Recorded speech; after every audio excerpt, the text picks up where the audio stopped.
Good morning everyone. Myself Deepak Jain, physics lecturer. Today I will tell you about motion. आज हम motion के बारे में बात करेंगे. Motion in a straight line, chapter number 3 NCERT physics +1 class. आज हम 11th क्लास की NCERT का 3rd चैप्टर स्टार्ट करेंगे, motion in a straight line. तो motion in a straight line पढ़ने से पहले हमें पता होना चाहिए मैकेनिक्स के बारे में.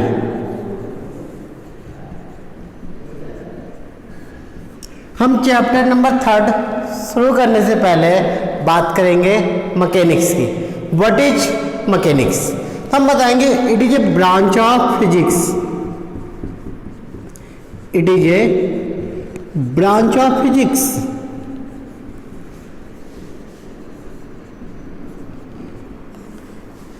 in which we deals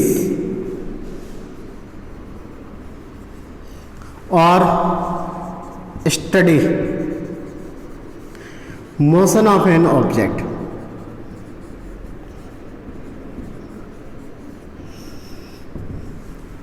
तो मैकेनिक्स फिजिक्स की एक ब्रांच है जिसके अंदर हम किसके बारे में स्टडी करेंगे? मोशन के बारे में. जैसे आपको फिजिक्स की डेफिनेशन पता है, हमने शुरुआत की थी फिजिक्स से. हमने बताया physics it is a branch of science. Physics किसकी ब्रांच है? साइंस की. In which we study nature and natural phenomena. कि साइंस की अगर हम बात करें, साइंस एक ट्री है तो इसकी बहुत सारी ब्रांचेज है, और मेनली हम बात करते हैं साइंस की 3 ब्रांच है: फिजिक्स, केमिस्ट्री एंड बायोलॉजी. और हम पढ़ रहे हैं फिजिक्स, तो हम कहते हैं physics it is a branch of science. जैसे साइंस को अगर हम एक ट्री बनाए तो इसकी बहुत सारी शाखाएं हैं जिन्हें हम फिजिक्स, केमिस्ट्री, बायोलॉजी एक्सेट्रा हम इन नामों से जानते हैं. तो अब हम बात करें फिजिक्स, तो फिजिक्स की बहुत सारी ब्रांच है. जैसे मैकेनिक्स, थर्मोडायनेमिक्स,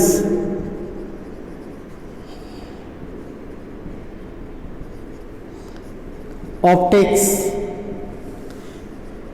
इलेक्ट्रोडायनेमिक्स. इस टाइप से फिजिक्स की बहुत सारी ब्रांच है. तो हम किसके बारे में स्टडी करेंगे? मैकेनिक्स के बारे में. और मैकेनिक्स के अंदर हम किसके बारे में स्टडी करेंगे? मोशन के बारे में. तो आप बता सकते हो mechanics is a branch of physics.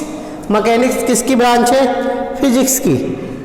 In which we deals और study motion of an object. कि किसी भी ऑब्जेक्ट के मोशन के बारे में डिस्कस करेंगे. अब हम बात करते हैं मैकेनिक्स, तो इसकी अगेन ब्रांच है. मतलब अगेन मैकेनिक्स को अलग अलग टाइप्स में डिवाइड किया गया है. तो हम कह सकते हैं mechanics are the following types. Mechanics के भी अलग अलग टाइप्स हैं. जैसे फर्स्ट हम बात करें स्टैटिक्स,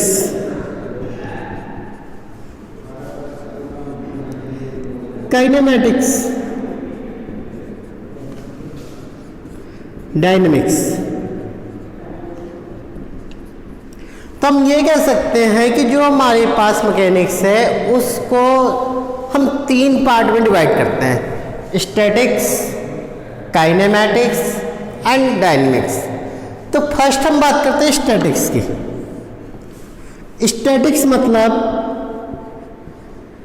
रेस्ट. आप याद रखना, जो आपने 10th क्लास में मैथ का 13 चैप्टर पढ़ा था वो स्टैटिस्टिकल है और ये स्टैटिक्स है. Both are different. स्टैटिक्स का मतलब होता है स्थिर,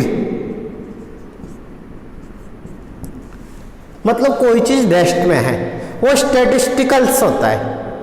उसका मतलब होता था सांख्यिकी, मतलब संख्याओं की गणना करना, तो वो चीज़ और ये अलग है। तो यहाँ पे स्टैटिक्स का मतलब क्या है? स्थिर, मतलब कोई चीज़ किस में है?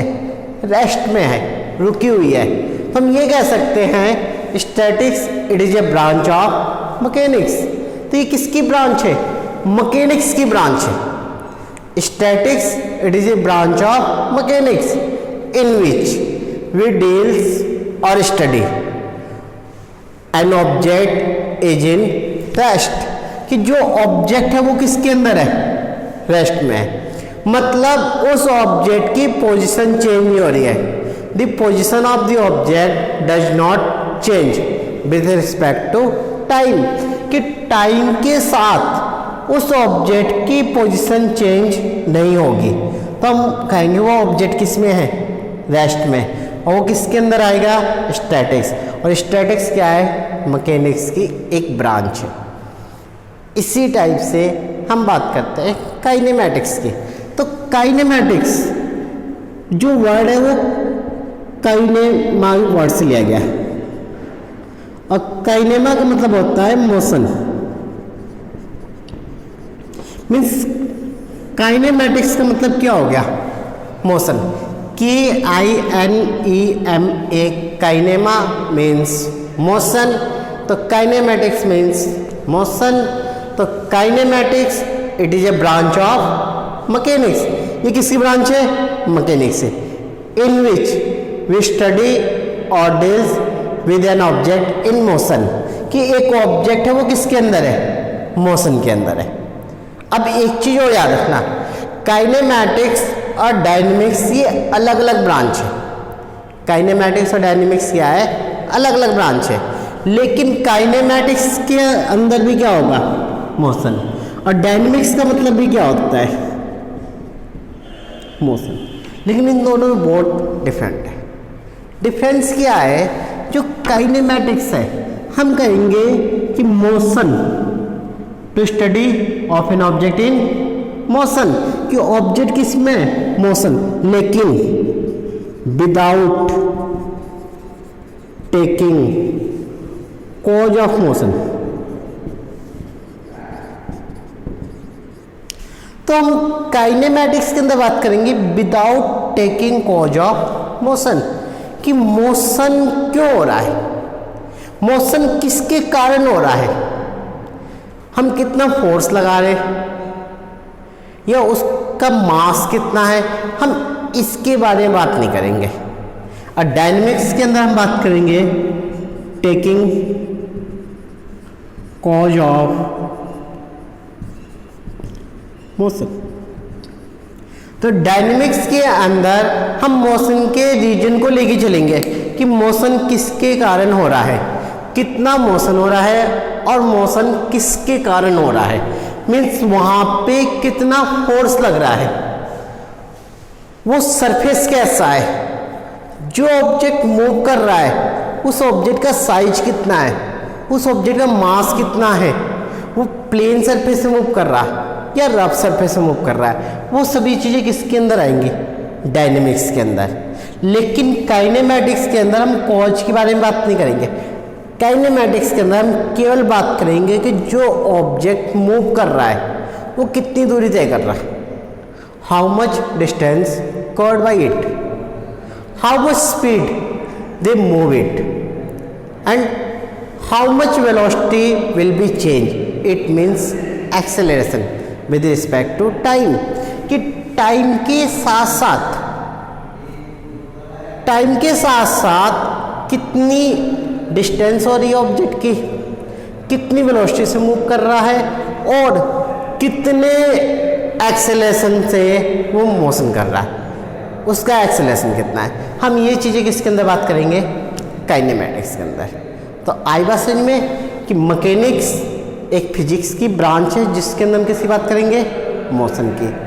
और मैकेनिक्स को ऑलरेडी 3 पार्ट्स में डिवाइड कर दिया हमने, स्टैटिक्स, काइनेमैटिक्स, डायनेमिक्स। स्टैटिक्स के अंदर ऑब्जेक्ट किस में होगा, रेस्ट में। काइनेमैटिक्स और डायनेमिक्स में ऑब्जेक्ट किस में होगा, मोशन में। काइनेमैटिक्स के अंदर without taking cause of motion और डायनेमिक्स में taking the cause of motion.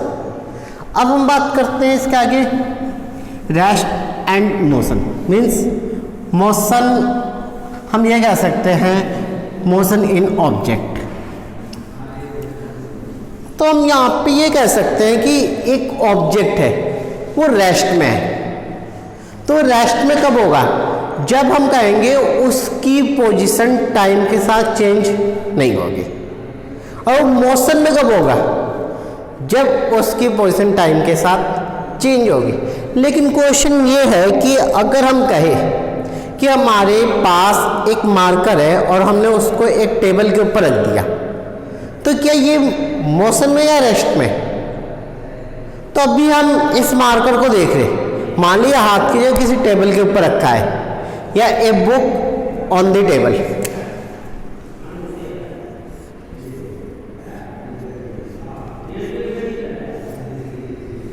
एक टेबल है और इसके ऊपर हमने एक बुक रख दी।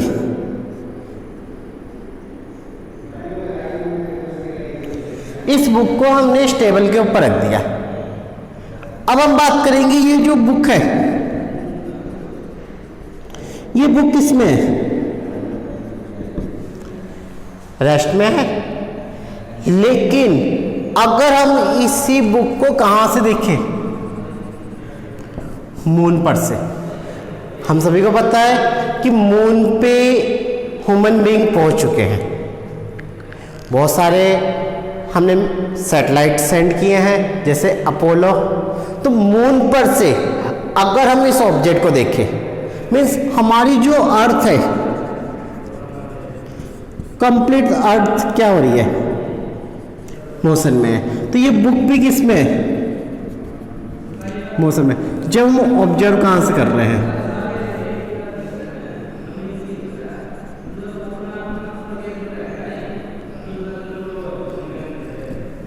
ऑब्जर्वर कहां पे है? मून पे है। तो ये बुक कैसे दिखाई देगी उसे? मोशन में। अगर ऑब्जर्वर कहां है? अर्थ पे है। तो ये बुक किस में दिखाई देगी उसे? रेस्ट में। Means motion and rest depend on observer. हम ये कह सकते हैं कि हम कभी भी स्टडी कर रहे हैं किसके बारे में? रेस्ट और मोशन। तो हम कह सकते हैं कि डिपेंड ऑन ऑब्जर्वर, कि ऑब्जर्वर किस पर्टिकुलर पोजीशन पे है। तो रूम के अंदर हम कह सकते हैं बुक किस में है? रेस्ट में। मून पर से हम कह सकते हैं बुक किस कंडीशन में है? मोशन में है। ये एक और एग्जांपल हम बात करते हैं। अगर हम बात करें ट्रेन की या बस की, तो अगर हम बस में बैठे हैं, तो बस में जब हम बैठे हैं तो हमारे साइड वाला पैसेंजर हमें किस में दिखाई देगा? रेस्ट में। और अगर आउटसाइड दी बस कोई देख रहा है तो उसे किस में दिखाई देगा? मोशन में। कंडीशन क्या है कि बस और ट्रेन आर मूविंग। बस या ट्रेन जो भी है वो मूव कर रही है। तो एक पैसेंजर है उसके अंदर और उसके फॉलोइंग पैसेंजर, जो उसके साथ वाला पैसेंजर है, उसको उसमें वो पैसेंजर किस में दिखाई देगा? रेस्ट में। लेकिन आउटसाइड जो है, आउटसाइड को किस में दिखाई देगा ये पैसेंजर? मोशन में। तो डिपेंड करता है किसके ऊपर? ऑब्जर्वर के ऊपर। तो इसके लिए हम बात करते हैं यहां पे फ्रेम ऑफ रेफरेंस की। ये एक न्यू वर्ड है, इसे ध्यान से सुनना। क्या होता है फ्रेम ऑफ रेफरेंस? जो हमारे पास फ्रेम ऑफ रेफरेंस है, हम कह सकते हैं फ्रेम ऑफ रेफरेंस। किसकी बात कर रहे हैं हम? Frame of reference. It is a set of 3 axes. और ये तीनों एक्सेस कैसे होंगे? perpendicular axis. Axis, it is a plural form of axis. Axis ये सिंगुलर होती है, x एक्सिस और y एक्सिस और z एक्सिस। अगर हम बात करें एक्सिस मतलब x, y and z axis,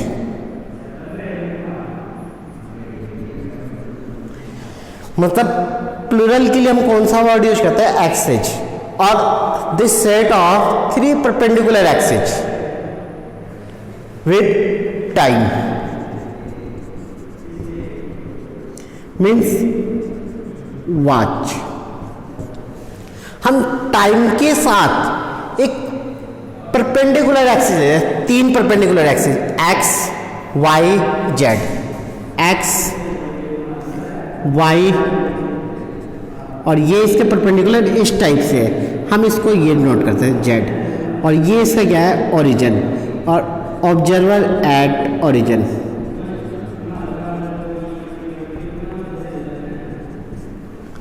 तो ये जो फ्रेम है एक्स वाई जेड, इसको हम क्या कहेंगे? Frame of reference.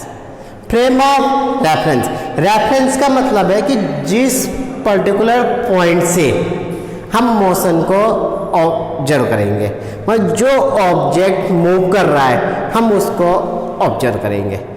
जैसे अभी मैंने आपको एक एग्जाम्पल दिया ट्रेन का, आप ध्यान से सुनना दोबारा कि हम बात करें लेट ए मूविंग ट्रेन।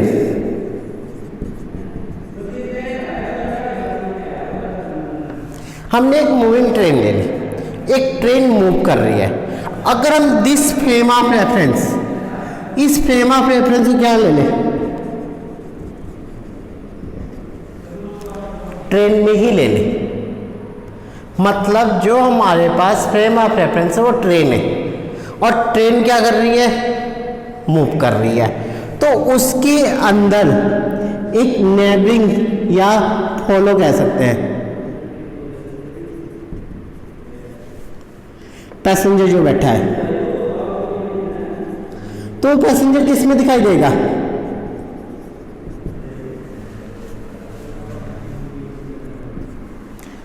वो पैसेंजर किस में दिखाई देगा? रेस्ट में। जो बंदा हमारे साथ बैठा है वो हमें किस में दिखाई दे रहा? रेस्ट में, क्योंकि जिस हिसाब से ट्रेन मूव कर रही है उस हिसाब से ये फ्रेम भी मूव कर रहा है, तो वो पर्टिकुलर बंदा हमें रेस्ट में दिखाई देगा। देखो कैसे, अगर हम बात करें ये एक पर्टिकुलर बंदा है जिसकी पोजीशन यहां से x है, या एक्स वाई जेड मान ले, x comma y comma z है, और इसको मान ले r। अब ये जो पर्टिकुलर पोजीशन है p x comma y comma z, अब ये मूव कर रहा है और उस हिसाब से ये फ्रेम भी मूव कर रहा है, तो ये फ्रेम मूव करके यहां पे आ गया।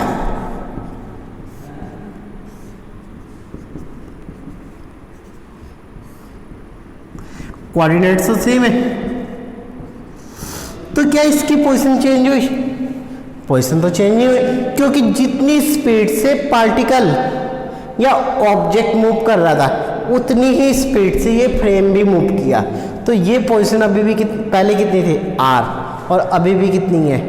r। इसका मतलब ये ऑब्जेक्ट किस में है?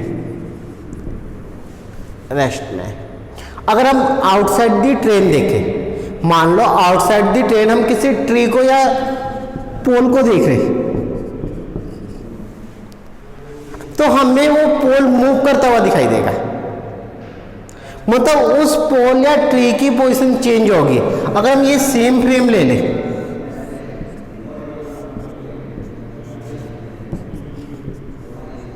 और ये पोल पहले हमें यहां पे दिखाई दे रहा था, जिसकी पोजीशन मान लो x1 y1 z1 है। अब ये पोल यहां की जगह हमें या तो यहां पे दिखाई देगा या यहां पे दिखाई देगा। अगर ये यहां पे दिखाई दे रहा है तो इसकी कोऑर्डिनेट्स क्या हो गए? x2 y2 और z2, मतलब इसके कोऑर्डिनेट चेंज हो गए। तो इसका मतलब ये किसके अंदर है? मोशन के अंदर है। तो हम कह सकते हैं कि मोशन क्या होगा if an object, the position of an object, ध्यान से सुनना, the position of an object with respect to time is change with respect to observer. अगर जो ऑब्जर्वर ऑब्जर्व कर रहा है उसके अकॉर्डिंग पर्टिकुलर ऑब्जेक्ट की पोजीशन टाइम के साथ चेंज हो रही है, तो हम कहेंगे वो किसके अंदर है,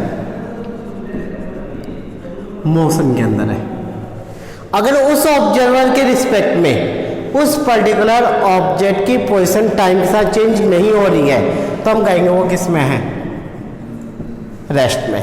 तो जो ऑब्जर्वर है, हम ऑब्जर्वर को मानेंगे वो कहाँ पे है, ओरिजिन पे है। वो ओरिजिन कहाँ पे होगा, एक्स वाई जेड फ्रेम में, और उस फ्रेम को हम क्या कहेंगे, फ्रेम ऑफ रेफरेंस।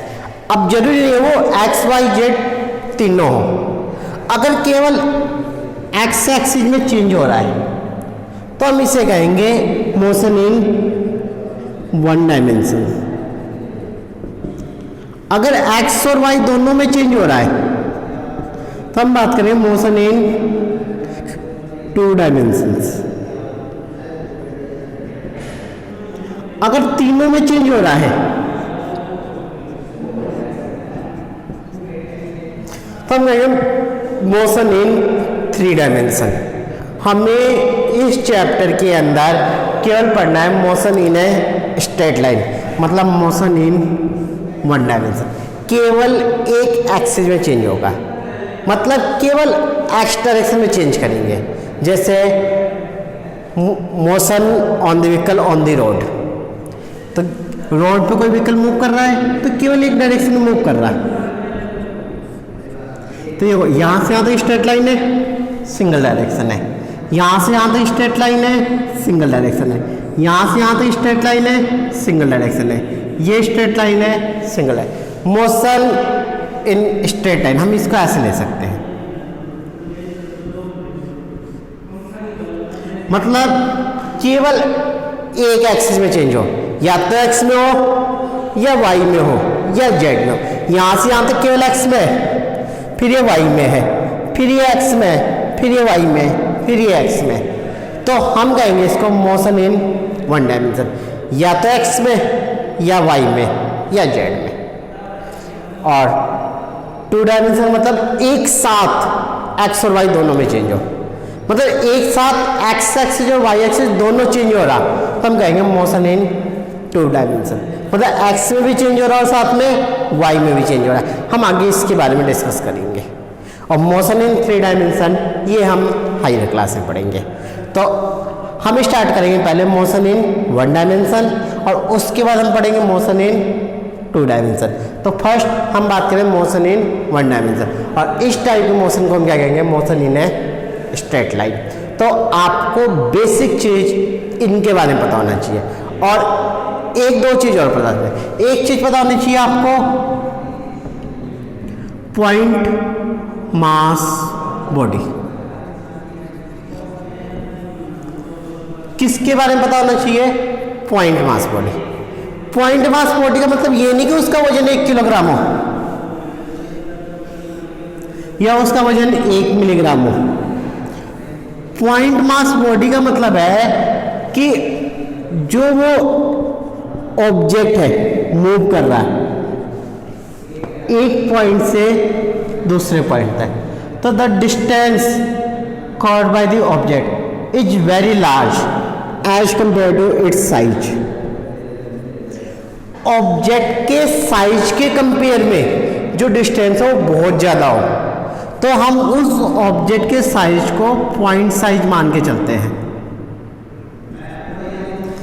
तो हम उस ऑब्जेक्ट के साइज को क्या मान के चलते हैं, पॉइंट साइज। तो हम इसको कहते हैं पॉइंट मास बॉडी।